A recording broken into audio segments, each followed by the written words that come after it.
Analytical chemistry is used to determine the composition and structure of substances. It can be qualitative if used for identification purposes only, or quantitative if the amounts of substances are also found. Specialized equipment is designed on the principles of either chromatography or spectroscopy. In this video, we are going to focus on qualitative spectroscopic techniques. Right, so the field of spectroscopy looks at how electromagnetic radiation interacts with matter. Electromagnetic radiation is also called light, but it's more than just visible light. It also includes ultraviolet, infrared, X-rays, microwaves, and so on. By definition, electromagnetic radiation consists of electromagnetic waves, which are synchronized oscillations of electric and magnetic fields that are perpendicular to one another. That means at right angles. Electromagnetic radiation moves through both time and space. To make things a little simpler, we can plot just the electric field part of the radiation and mark the y-axis as displacement of the field and the x-axis as distance to indicate that the radiation is moving through space. So our wave looks like this. You could also pretty much make the same graph using time as your x-axis, since the electric and magnetic fields are also time varying. What does that even mean? Well, any electromagnetic radiation propagates at the same speed in a vacuum. Vacuum is empty space. At 300 million meters per second, the speed of light, which gets the letter C as its symbol. However, the oscillations, they're the waves going up and down, the oscillations of the fields can be close together or far apart, relatively speaking. On our distance graph, we can find two identical points on a wave, like two successive crests here, which are the top points, and the distance between them is called the wavelength. Radiation with very long wavelengths include radio waves, and radiation with very short wavelengths include X-rays and gamma rays. The wavelength is denoted by the lowercase Greek letter lambda.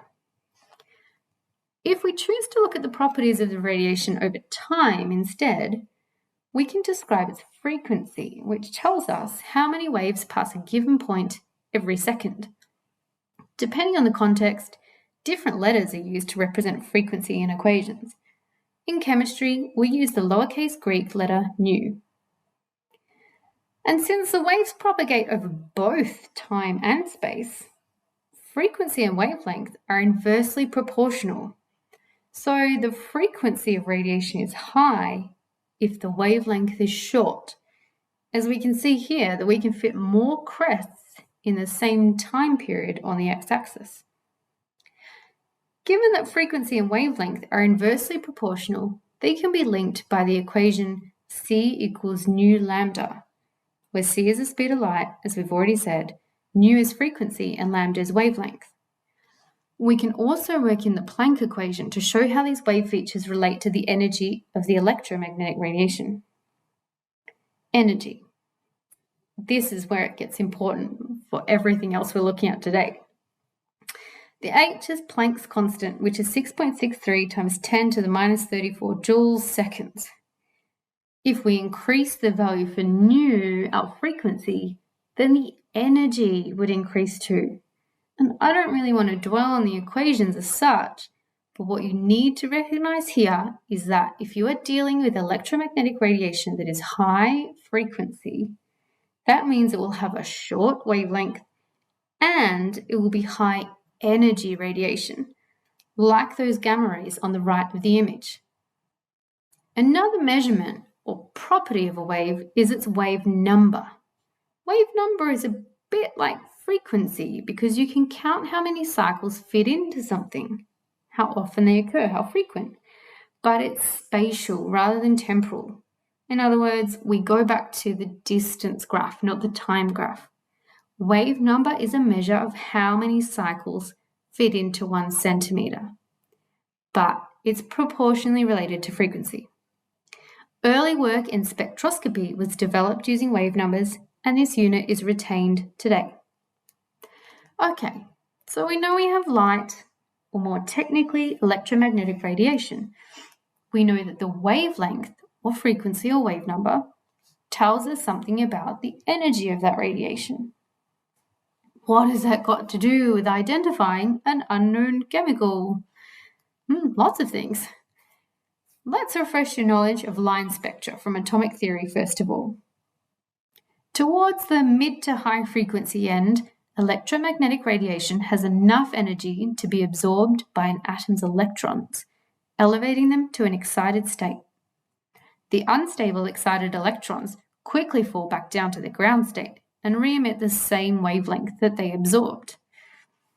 They can be excited to different extents, and if they move up by more than one shell, they can fall back in different ways, a bit like jumping down a whole staircase in one leap, which would be a high energy transition, or stopping at one of the middle steps on the way, or a few of the middle steps with multiple smaller transitions.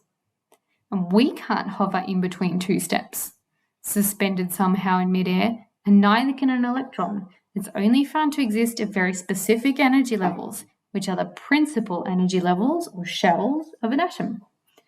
There is an exact match in the energy difference of these shells to the wavelength of electromagnetic radiation, either absorbed or emitted. Absorbed if they're going up, emitted if they're going down.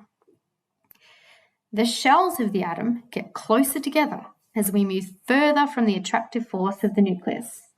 So the biggest jumps are the ones involving the bottom step, and the wavelengths of light absorbed to excite them up from that first shell or emitted when they fall back down to it are in the ultraviolet part of the spectrum that has a higher frequency than visible light. Transitions to and from the second shell are a little lower in energy, falling within the visible part of the spectrum. This idea that electrons can exist only on the steps of the staircase or at principal energy levels or shells gave rise to Bohr's model of the atom, and the transitions that take place in heated, excited atoms back down to the second shell are the basis for the flame test. The colours of the flame are actually made of multiple wavelengths that comprise the emission spectrum. Lots of those transitions, but our brains combine this sensory information and perceive a single colour. If we consider wavelengths of light that are even higher in energy than those we've just looked at, we find that they can cause the electron to be so excited that it leaves the atom, which by definition means we can consider that as ionizing radiation. If we look to the other side of the visible part of the spectrum, particularly when we go past the near-infrared into this kind of zone here, we find that the radiation does not excite electrons, but it can change the vibrations of covalent bonds. And this leads us to the principles of infrared spectroscopy. So I said covalent bonds. Not all of them though. Critically, radiation can only be absorbed by a bond with an existing dipole, which is due to a difference in electronegativity of the participating atoms, so a polar bond. The whole molecule doesn't actually have to be polar, but the individual bonds must have some polarity to interact with the electric field of the radiation. So methane, for example, which is a non-polar molecule, still absorbs infrared radiation because each carbon-hydrogen bond has a dipole moment. Similarly, carbon dioxide is non-polar, but its carbon-oxygen bonds are, so it too absorbs infrared. Diatomic oxygen, on the other hand, is perfectly covalent in nature since the atoms are identical, so it has no dipole moment and does not absorb infrared radiation. And this is why we say that methane and carbon dioxide are greenhouse gases, because they absorb and re-emit infrared radiation given off by the Earth, scattering it back through the atmosphere, whereas oxygen does not have that effect, because the infrared rays are transmitted or pass straight through to space. So let's now look at what happens when the radiation is absorbed and how we might model the absorbance. First, we need to realize that the bond between two atoms is not static. The atoms are always moving and there are vibrations that happen as the bonds bend and stretch. A common analogy is to think of the bonds as being a bit like springs that can stretch and wobble. Heavy atoms have more inertia and slower vibrations than light atoms. Double and triple bonds are stronger than single bonds and behave like thick springs with smaller, more rapid vibrations. When a resonant frequency is encountered, which means the infrared radiation matches the vibrational frequency of the bond, or really the oscillations of the dipole, the bond gains extra vibrational energy and the overall dipole moment of the molecule is changed temporarily. Infrared radiation gets absorbed, but only of the right wavelength. Or we could say that, much like the absorption of specific wavelengths to excite electrons in an atom, only some wavelengths are absorbed by a bond, depending on the elements present and the bond order. Bond order means if it's single, double, or triple. Unlike with the excited electrons, however, we don't get such neat lines with covalent bonds. Instead, we get broader bands or ranges of wavelengths that are absorbed. Here's a spectrum for butanol, so you can see what I mean. See how it looks a bit like, I don't know, mountains and valleys rather than lines or sticks.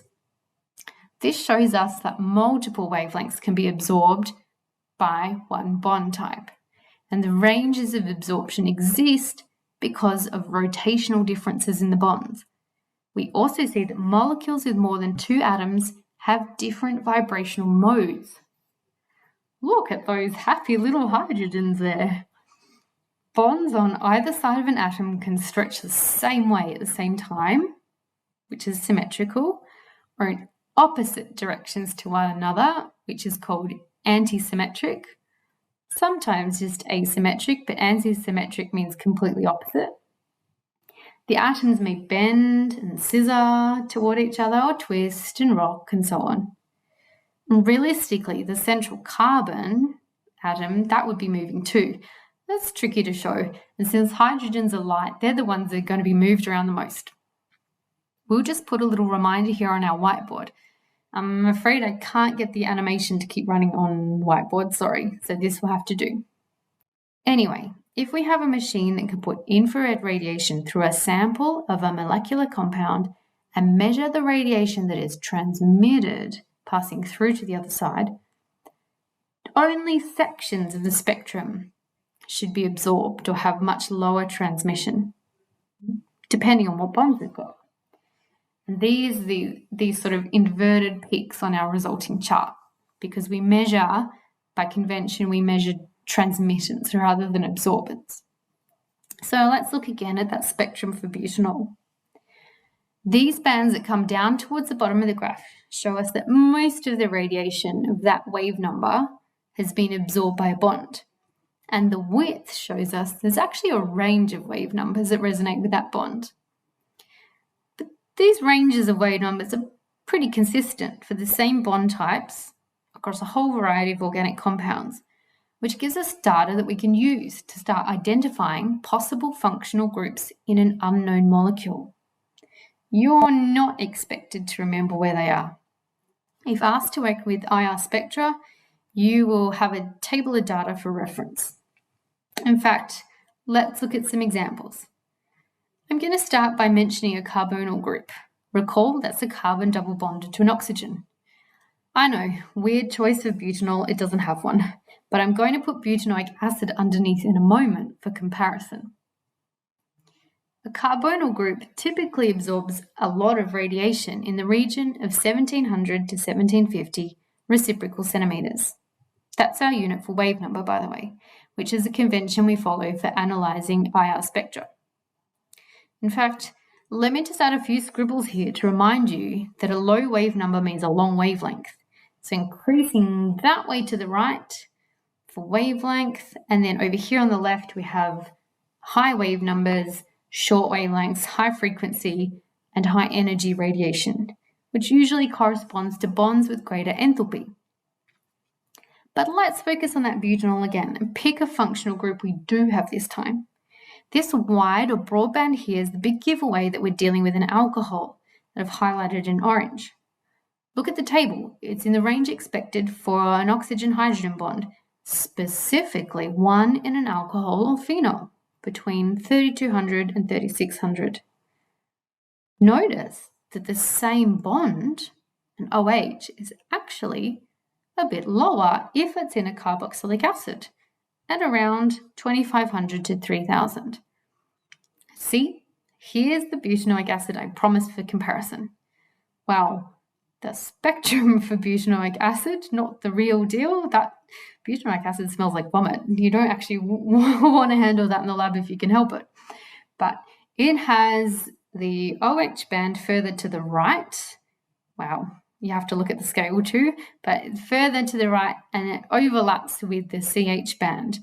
Unlike in butanol, where they're distinct, I've tried to show that overlap by showing the CH in blue in both spectra, so hopefully you can tell what I mean. So in the carboxylic acid, the nearby carbonyl group affects the OH bond. So I guess you could say it's a little like someone just loosened the spring a bit, making the bond vibrate at a lower frequency. Something else you might notice is how wide the band is for the OH bond. It's broader than most others because this particular bond is affected by hydrogen bonding. The intermolecular forces within your sample. And the extent of hydrogen bonding present on the individual molecules in a sample is actually variable. In fact, the peak we see here on our spectrum is really like a distribution graph, like a bell curve with normal distribution and that most are in the middle. Anyway, we'll just stick to looking at some of these typical bands in the spectrum and how they can help us differentiate between compounds. So going back to butanoic acid for a minute, it doesn't seem like there's much of a mystery about our molecule and its functional groups. So let's complicate things by comparing it with one of its structural isomers, 3-hydroxybutanol. If you haven't come across the prefix hydroxy, it's how you name a hydroxyl group when a higher priority functional group is present. In this case, our molecule has been named as an aldehyde, and the alcohol functional group is just an add-on. Anyway, look at the spectra. The carboxyl group in butanoic acid has both an OH bond and a carbon double bonded to an oxygen here. But wait a minute, doesn't the hydroxyaldehyde have both of those bonds as well? Yes, but not together in a carboxyl group. So the band for OH will be in a different spot.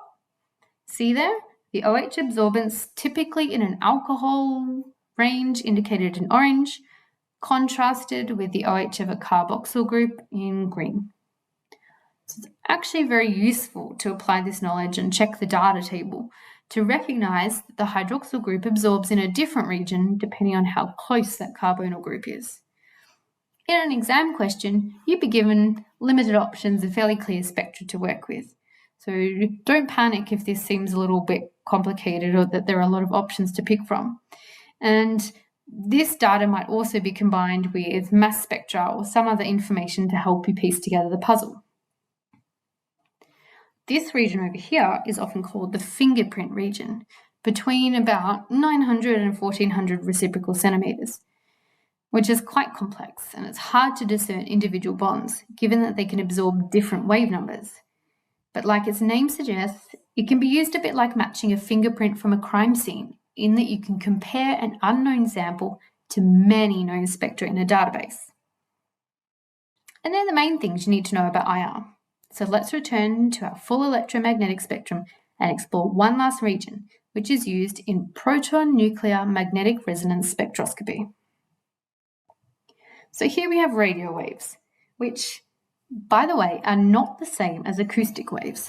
Acoustic waves that we perceive as sound are mechanical waves that need a medium like air for transmission. Radio waves, like the rest of the electromagnetic spectrum, can move through empty space. And we do not have any receptors in our body to detect them. You can't listen to music with just radio waves and your ears. Radio waves are incredibly low in energy compared to the rest of the spectrum. They can't vibrate bonds, they certainly can't excite electrons, but they can be absorbed by the nuclei of some elements in a strong magnetic field. these elements need to have odd numbers of nucleons, which is a word that refers to both protons and neutrons. And this is because when placed in a magnetic field, the nuclei have spin or act like tiny little magnets themselves. Atoms with even numbers of nucleons have a spin quantum number of 0. They're all balanced, and they're not magnetically active. In organic chemistry, the most common type of nuclear magnetic resonance spectroscopy, or NMR spectroscopy, uses hydrogen, which usually has a single proton in the nucleus and no neutrons. NMR using the isotope of carbon with a mass of 13 is also common, but we will only look at the hydrogens today. So let's consider the hydrogen nucleus with a single proton. When placed in a strong magnetic field, it has two possible orientations. Its spin can either line up in the same direction as the magnetic field or in the opposite direction, which is a higher energy orientation. The stronger the magnetic field, the bigger the separation between these spin states and the more energy needed to flip the direction of a proton. If radio waves of the right wavelength are applied, the protons that are aligned with the magnetic field can absorb this energy to flip and face the other way. And the word resonance, or to resonate, means that the oscillations of the radiation match the oscillations of the proton to reach that higher energy state, just as the infrared radiation had to match the oscillations of the vibrating covalent bond to distort its dipole in infrared spectroscopy. So, resonance, finding a wavelength that matches. What is different about NMR, though, is that we don't get a graph with wavelength of wave number as the x-axis. There's no chart that has that as a value on there. Instead, a single wavelength or frequency is chosen when using the NMR machine, and the strength of the magnetic field is what is varied instead. We can adjust the power of the magnet until the gap between the spin states matches the wavelength, rather than the other way around. And what does this actually tell us? Organic molecules have a lot of hydrogens. Do they have any differences that might tell us about their placement? Well, yes. And they're really useful because they're so abundant in organic molecules. What we've discovered is that not all hydrogens are affected by a magnetic field as strongly as others. And why not? Well, it depends on what other elements they're near. Take, for example, a hydrogen in a very polar bond, say with oxygen. It will not get a very big share of the electron density. In a bond with carbon, and carbon's not quite as electronegative as oxygen, the electrons will spend a bit more of their time near the hydrogen. I mean, they'll still have a higher probability of being found near the carbon, but there's a greater chance of them hanging out near the hydrogen than if they're paired with oxygen. And this is important because electrons partially shield the nuclei from the magnetic field. They interact with it and they effectively block some out. So if we have a hydrogen that's very exposed, it doesn't have a lot of electron density, it's right next to something really electronegative, it will experience the full force of the magnetic field we're using, and the jump between spin states will be pretty big, needing a high frequency radio wave. For the hydrogen that's less exposed, got a few more electrons nearby, less of that magnetic field reaches the nucleus. So to make it resonate at the same frequency, to make that absorbance of the radio wave the same, you need to turn up the power of your electromagnet to compensate. And hydrogens aren't just affected by their nearest neighbour. This is more complex than identifying a single bond. The degree of shielding and that distribution of electrons is also affected by their neighbours 2 or 3 bonds away, because they can create an electron withdrawing effect across the molecule. Ultimately, we get a chart that looks like this, with no wavelengths or frequencies, and the measurements are referred to as signals. If the writing is a bit small, this is propanol, by the way. Now, because we use a single radio frequency and change our magnetic field, we need to use a standard, which is a reference chemical, so that we can look at the relative difference of the chemical environments hydrogen is found in. This is often left off the final chart in chemical databases, but it's used to set the position of 0. It's done by adding a chemical into our sample that's fairly inert, which means unreactive, and hopefully gives us a signal that's upfield, which is to the right, and well away from any signals in our sample that we're trying to identify, or there'd be some confusing overlap. The chemical we use is called tetramethylsilane, or TMS for short. Identical methyl groups are attached to a central silicon, which has low electronegatividity. So these electrons get a bit more electron shielding than most hydrogens in other organic compounds. So that's why it becomes our 0 on our x-axis, and we typically only get chemical shifts downfield to the left, which would indicate that a weaker magnetic field was needed. The TMS will only make one big signal if it's recorded, because the shielding of these hydrogens is the same. They all have carbon as a next door neighbour, and they all have silicon living 2 doors down.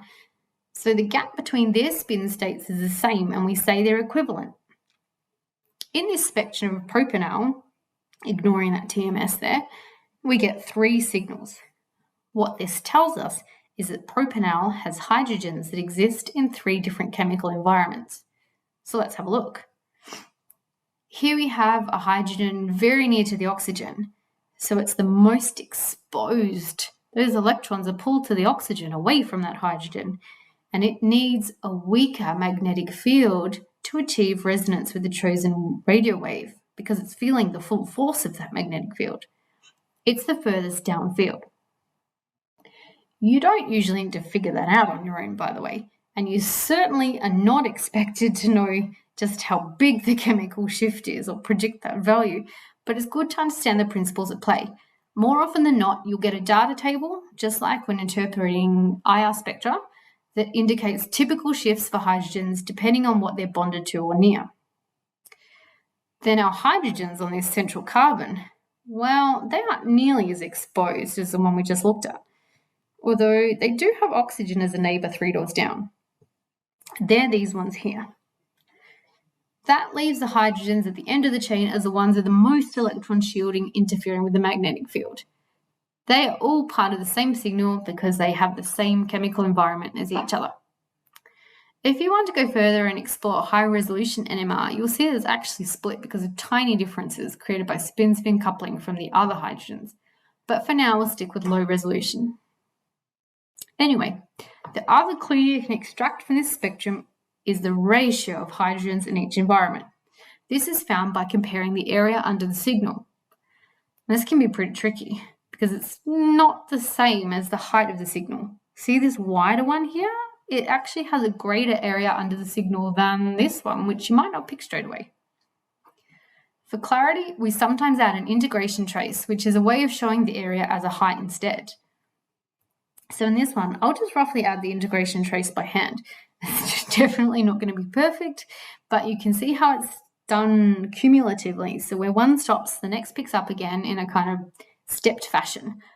And sometimes the line is also joined horizontally. Sorry, mine's getting a bit cramped.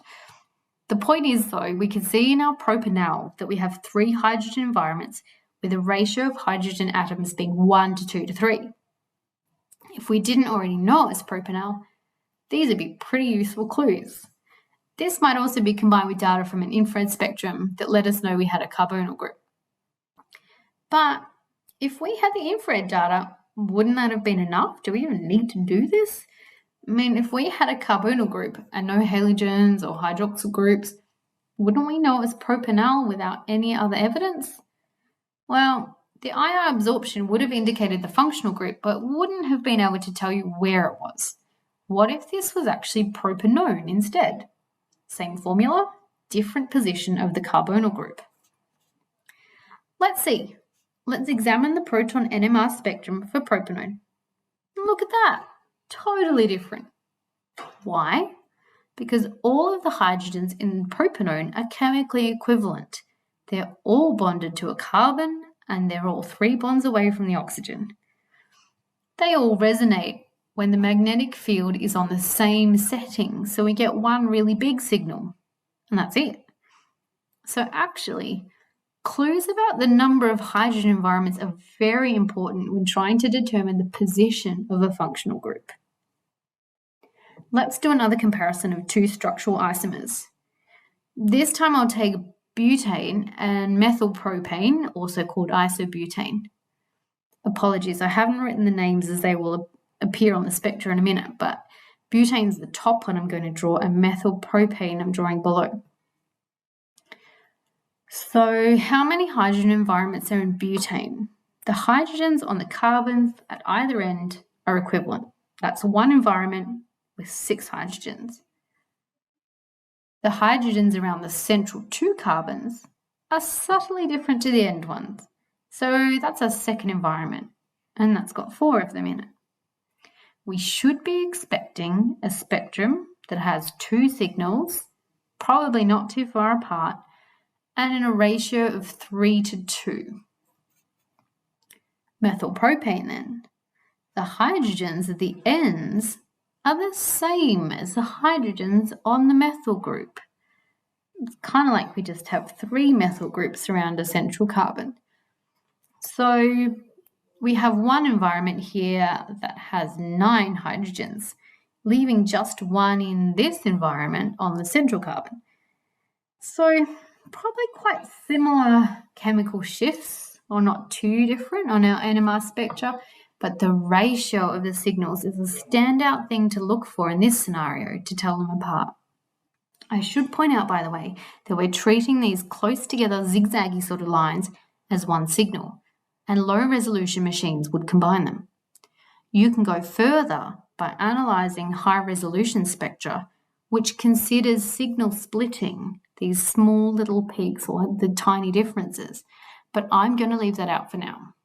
In fact, that's probably plenty to digest for one video. But if we step back for a second to look at what we've covered, we can hopefully see a common thread here, and that the big concept is that electromagnetic radiation in different parts of the spectrum, depending on its energy and therefore its wavelength frequency or wave number, can be absorbed when exciting electrons, vibrating covalent bonds, or to flip protons in nuclei that are magnetically active. Since not all electron shells or covalent bonds are equal in energy, we can actually identify them by characteristic wavelengths. Or with the radio waves, we can change the power of a magnetic field to make all hydrogens in a molecule have the same energy jump and spin states, which reveals how electronegative their neighbours are and lets us identify the different number of hydrogen environments in a molecule. Together, along with other techniques like mass spectrometry and high-performance liquid chromatography, we can get a lot of clues that allow us to deduce exactly what it is we have in a laboratory sample. All right, see you later, everybody. Please post questions if you have any. And high levels, we will talk about that signal splitting very soon.